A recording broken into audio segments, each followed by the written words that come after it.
and welcome to Disrupt Your Day. I am Petula Sankarsingh, your host, and today we have a very special guest.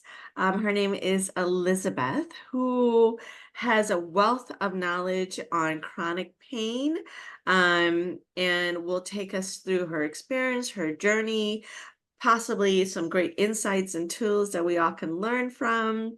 And on season 4, it's all about highlighting women authors and their voices from a page. So hers is all about chronic pain, and we're very delighted to have her here today. Hi, Elizabeth. How are you? Well, thank you so much, Petula. I'm so grateful to be here and thrilled to be Yeah. able to share with your audience. Yes, yes, yes, yes. I mean, just from, our pre-conversation, I know that there's a lot that I'll be able to learn from this conversation. So, let's start with your journey with chronic pain and, what the doctors told you, and, just your overall story. Sure, thanks. I wrote a book, The Way Through Chronic Pain Tools to Reclaim Your Healing Power, which is a little bit about my story, but it's really more about the story of chronic pain Okay. and my own story built up to that space. So let's just start with what is chronic pain. Chronic pain Okay. is any pain that's felt 15 days out of 30 for 3 months or more. Any pain, physical, mental, emotional, spiritual. The body can't tell the difference. The brain can't tell the difference between one kind of pain and another. So the brain sees or experiences a Mm-hmm. broken bone and a broken heart the same. Oh, wow. Really? Yeah, that's in the chronic pain. That's about pain. And chronic pain, there's a little difference between chronic pain and acute pain. Acute pain is like we have the stress response, it goes on, we deal with the threat, Mm. we realize we've got to change whatever we're doing, we deal with Yeah. the physical trauma, the emotional, whatever it is, and then whoop, the stress response goes back to normal. In chronic Mm. pain, the stress response gets stuck in the on position and we end Okay. up being hypervigilant. Really, that's what chronic stress is the stress response stuck in the on position. It's not able to come back to balance, and so we're unbalanced. Um, Mm. I came into this world unbalanced. Mm. My mother went into a deep depression as soon as I was delivered, and she kind of exited the scene. Mm-hmm. And I was born with so there was that separation, that rupture between mother and Yeah. daughter, just right off the bat. That's Yeah. who knows what kind of different kinds of pain, but that sends a signal right to the brain. Mm-hmm.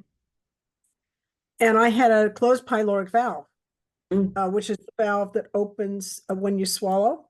It opens Mm-hmm. into the so you can take in food. And mine was closed, and they didn't have they don't they didn't do surgeries, things like that when I was born. Yeah. My pediatrician, who I feel was divinely inspired, put my crib on a 45-degree angle, and gravity pulled that pyloric valve open Oh, in, wow. in 2 weeks. So but that for that 2 week period, taking in sustenance, taking in nourishment was a challenge. Right. So right there is Mm-hmm. is a setup, right? Right. And and because my mom didn't know any better, um, she drank alcohol and smoked cigarettes while she was pregnant with me. So I'm detoxing from all that stuff as a newborn. So Yes. that's a big a load of stress for a Mm-hmm. newborn.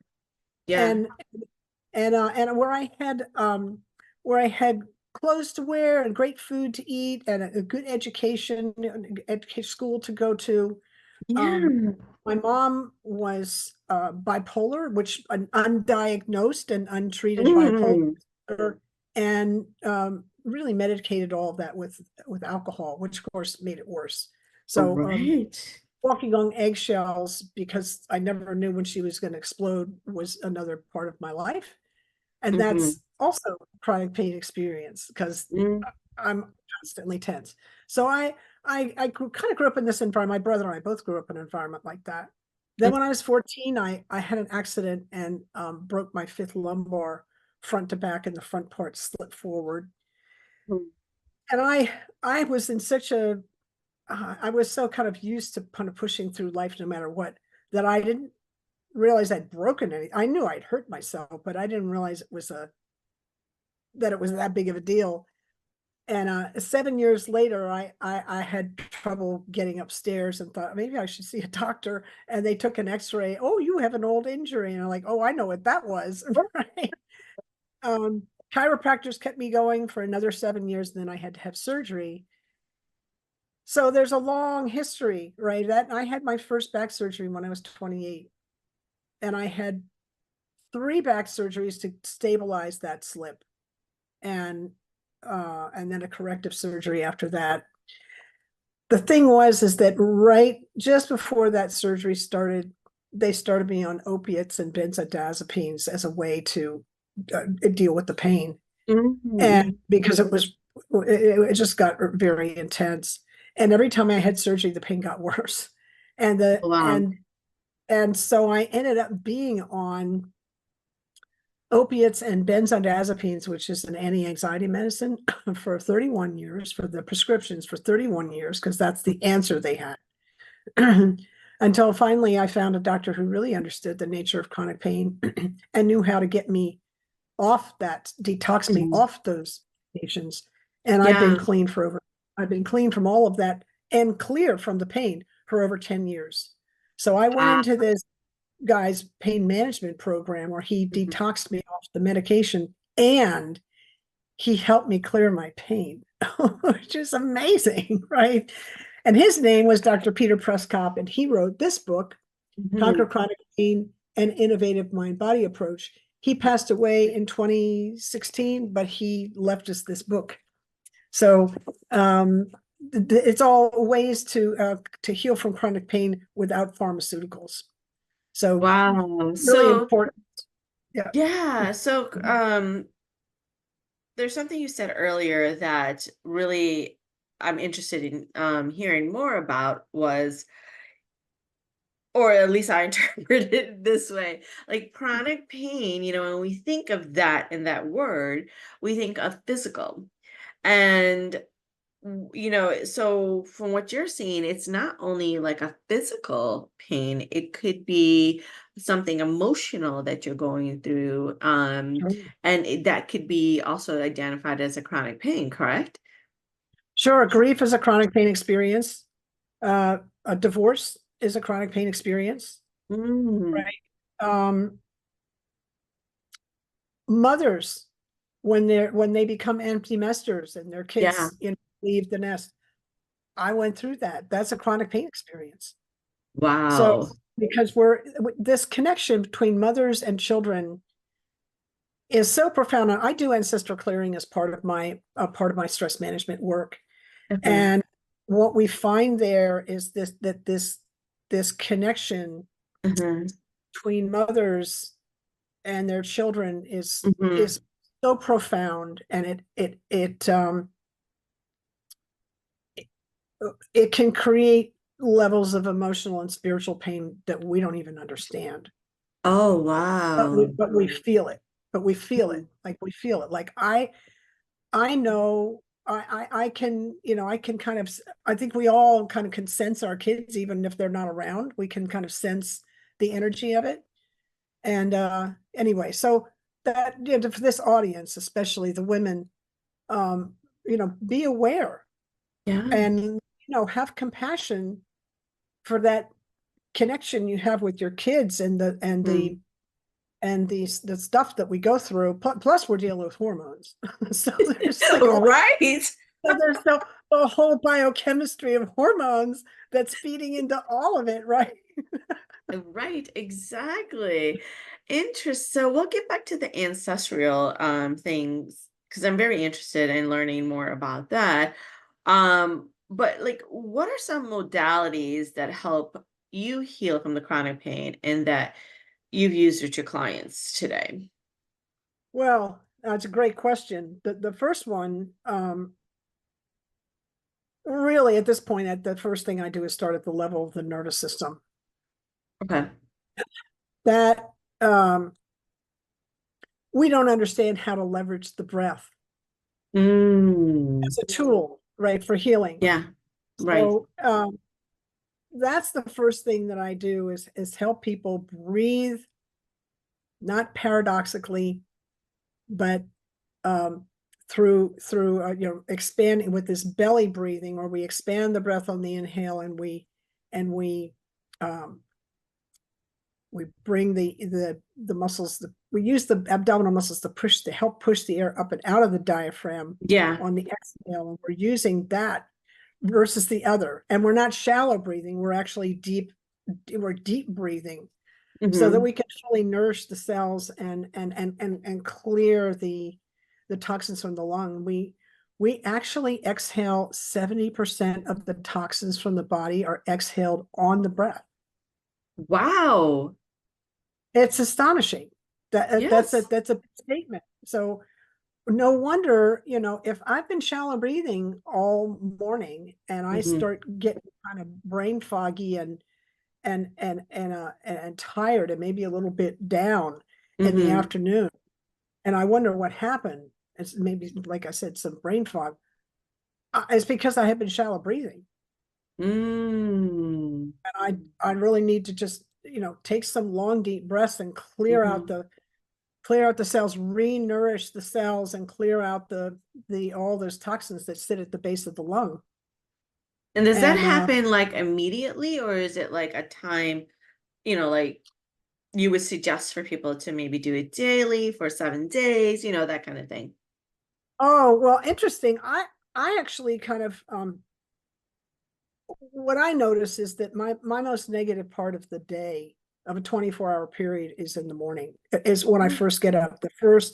That those hours between like 2 and 4 in the morning, 4:30 in the Mm-hmm. morning, Yeah. are these hours which on a regular basis, I just, that's where I'm going to be heavy, and if there's going to be darkness in my life, that's going to be when it's going to happen. And what I have found is that if you think about it, what are we doing at night? We're shallow breathing. And so Oh, right.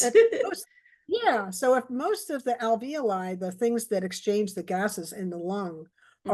at the majority of them are in the base of the lung, and we're shallow breathing all night, what's happening there? We're We're getting a buildup of keeping all the toxin. negativity in or not Yes, releasing the flow. Oh, okay. yes, and the cells aren't getting oxygenated the way they could, and Hmm. now the mind is reflecting the state of the body. See, in yoga, which I teach, yoga as part of my thing, as part of the modalities I teach, you Yeah. can't, and an integrated medical model, you can't separate mind, body from spirit. So what you do to one happens to all. So it's no wonder that the mental state gets a little dark when Right. when I've got this buildup of toxin in the lung. So how do I correct that? Well, I happen to notice that when I get up, Hmm. if I sit and do 3 minutes of long, deep breathing, the sun comes out, the veil lifts, and I'm ready. I'm off to the races. There's I'm like you ready have to an aha moment. You're like, oh. go. And I'm like, and I have a science background, so the first time I experienced that, I was like, well, that's interesting. And I thought, what just happened? Because something profound just happened. And I got up the next morning and tried it again, and it became this pattern. And a pattern to a scientist, somebody with a science mind, it's like there's something's happening here, right? So it's just a one-off. Right. And I kind of put that together in terms of, oh, well, that's what's happening at night. So that's a number one tool right there, is breathe properly and Hmm. long deep breathing. And I recommend to everybody start with 3 minutes of long deep breathing once a day, preferably in the morning if you can, Hmm. and work up to 11. Hmm. You do 11 minutes of long deep breathing Hmm. for 40 days, you're going to change your life. Oh, wow. Like I'm into yoga and meditation. I mean, I don't practice as much yoga as I should. But I do a lot of walking during the day. I mean, between, certain parts of the day and meditation is part of it. And, I try to do like that, I forgot the term it's called in yoga, but that in and out breathing. But I don't think I No, do it lot for, huh? well, there's Nani Shodhana, which is alternate nostril breathing. No, not that one, the Pranayama is other like one. breath work. Pranayama, any kind Right. of breath work in yoga is called pranayama. That's Okay. it's Uh, pranayama means cultivating prana, life force oh, energy. okay. We're So I, actually mhm, cultivating, we're nourishing the body with life force energy through the breath yeah. because that life force lives on the breath. Oh, I love that. But I don't think I do it long enough. I Well, mean, run the experiment. Run the yeah. experiment. See for yourself what works for Petula, you know? Yeah. So you said 11 minutes a day for how long? Well, as I said, run the experiment. 11 Yeah. minutes a day for 40 days. It'll Okay. change your life. Here's the thing. Anybody trying this, myself included, because I do this, sometime in that meditation, the mind is going to come in because of the way the mind is going to come Right. in and say something like this. Hey, we've done this enough. Let's get up and get out of here. We've got stuff to do. Right. Why are you sitting here doing this? Like there'll be some pushback from the Right. mind Right, right, in the middle right. of this practice. Here's the thing that's cool about that. You're coming up against your own resistance and your own conditioning then, because you're coming up against your patterns. And part of that pattern is our negativity. And it helps us and our inflexibility. I want to stay with this pattern. I don't want to change. I Mhm. don't want to do something different. So when we come up against our own resistance and we say, "Oh, I see you," and I'm going to keep breathing, right? And you just bring the attention back to the breath, and the mind comes in, and whoop, we're over Yeah. here again, and back. Every time you bring the mind back to the breath and stay with that breath, you're reprogramming, you're rewiring the brain to do something different. So you're growing the brain, you're stimulating the brain, and you're breaking out of old habits, which is this is the one Mm. saying, actually, we're going to try life this way. And Yeah. you're building this Mm. a greater adaptability and greater resilience. You're building your capacity to be resilient. So there's a lot of I mean, I believe me, I have run the experiment with yoga on myself, and I would not waste my time or anyone else's teaching the methods Hmm. if they work, because I got stuff to do. We all have missions in life, and we Right. got to get on to it. So I'm going to bring in things that actually are effective, right? Yeah. And Yeah, then yeah, I yeah. try. I love that. I love that. I love what you're doing and what you're teaching and what you're, bringing and telling people, there's ways to heal yourself, because, you don't have to use pharmaceuticals, right? You can adapt Well, breathing we start, techniques. yeah, we start with the breath. The other thing, so I start at the nervous system level. Yeah. The other thing that and Dr. Peter taught us that, and he taught us other things. But one of the first things that he said when I walked into his classroom, actually, I just rolled into his classroom in a wheelchair because I was so weak after that detox. Oh my That's goodness. okay. Uh-huh. That's okay. I got better. Um, he said, "Don't judge the moment." Mm, And I thought, dude, I didn't say it out loud, but I thought it. I'm just sitting here minding my own business. I'm not judging anything. mm-hmm. And and then he said, "What are you doing to contribute to your pain?" And I was like, "What are you talking about? I'm in a room with 20 other people like me, and you're like putting that out there, those are fighting words in this room Right. Right. because Like, why me? my attitude was I'm the victim of my pain. Oh, yeah. And Yeah. I'm thinking Peter's just told me it's, I heard it's my fault. And he wasn't saying that, but I heard him as I heard that as an attack because of Mm-hmm. where my mind was at the moment. And I had this magical aha moment. There was a pause after he put that into the room. What are you doing to contribute your pain? There's this pause in the room.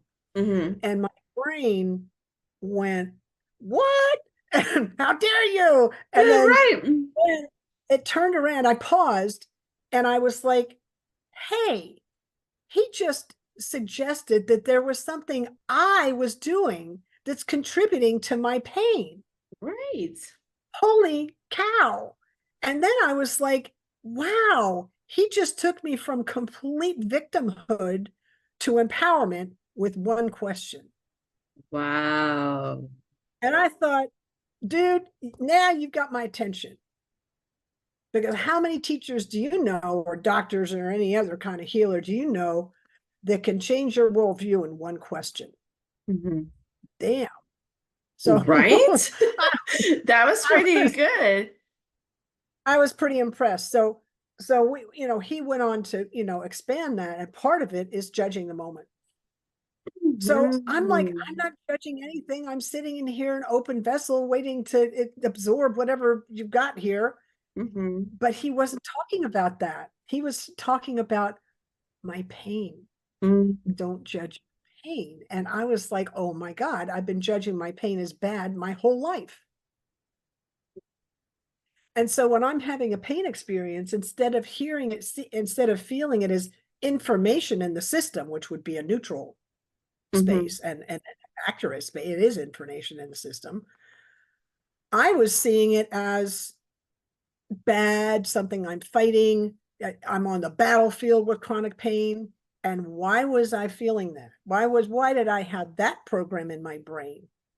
Because ever since I was a kid, whenever Yeah.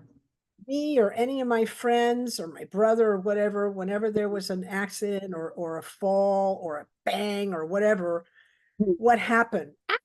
Right? There's this and then what happens? The adults in the area run to the scene and they Mhm. do everything they can to stop the pain as soon as possible, or Yeah. they tell you to shut up and stop crying. Any of those things. Stop. Stop crying, yeah.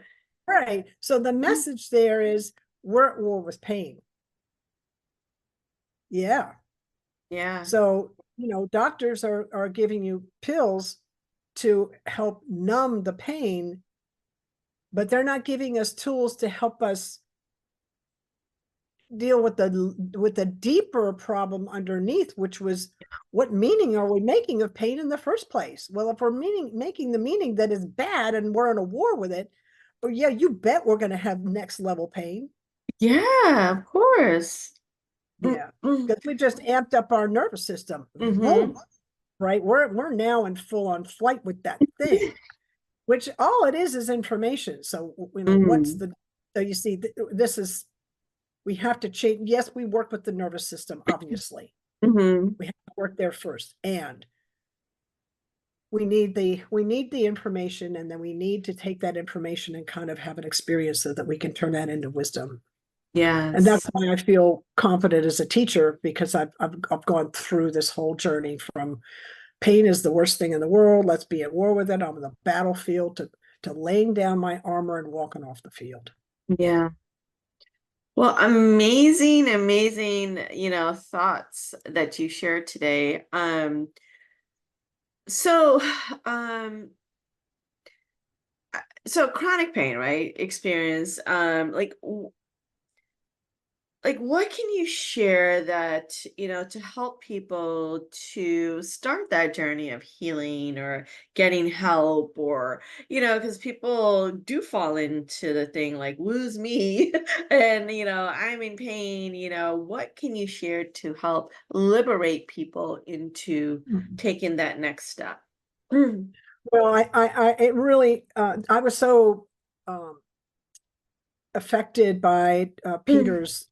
Dr. Pressbop's question about what am I doing to contribute to my pain, and so that was like, what meaning am I making of the pain? It was very helpful for me to see the information, that the pain experience as Yeah. information. Hmm. I'm not taking it personally anymore. It's just, this is what's happening. So that was very helpful. Okay. And again, leveraging the breath in an appropriate way that I've described here Hmm. is going to nourish the cells and begin to help the body heal in ways that, if you haven't been doing, and most of us haven't in the West, we just Yeah. don't get trained to do this, right? You're going to start to heal. I'll give you an example. So I was on all this medication for years and years and years, but I've been in clean from it from for 10 years. And I Hmm. went through Peter's program. I detoxed for 12 days, and then I was in his program for another 40 days. And he never promised that my pain would go away. He never Hmm. promised. He said he could detox me and help me reset my stress response back to balance, Okay. which he did, but my pain also went away. So I walked in there with 40 years of chronic pain, and I walked out 52 days later with no pain. Oh, wow. That's incredible. That's profound. I'm telling you, these methods work. And it's not like I'm so special. He had a 94% success rate in that program with all those chronic pain sufferers that were on either the combination that I was on or some other version Hmm. of that. Hmm. Yeah. So maybe not for 40 years, but maybe for 10 or maybe for 5, for a long time. The way the doctors in there called us hickory nut cases no other doctors couldn't crack. Yeah. So so you need to get with a doctor who's an Mm. integrated doctor who's looking at mind, body, spirit as one. Mhm. Here's why. With the doctors that I had until I saw Dr. Peter, Yeah. um, you could take it, you could, if you saw my x-ray, my back x-ray, you could see, and you had 3 people with an X that are with a back that looks like mine, Hmm. and there are other people like me. One of them would have chronic pain all the time. One of Hmm. them would have pain only when they're stressed, and one of them wouldn't have any pain at all.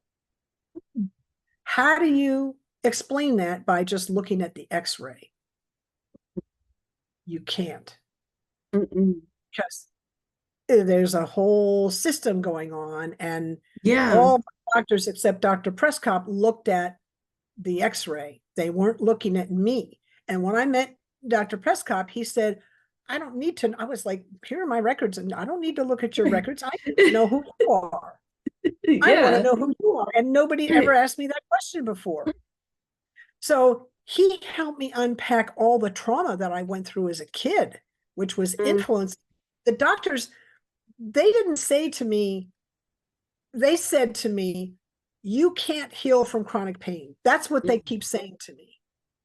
And I knew, because of my scientific background and my training and research, that Yeah. they were operating in a model, and the model was limited, and that they were telling me more about the limitation of their model than they were telling me about the body's ability to heal.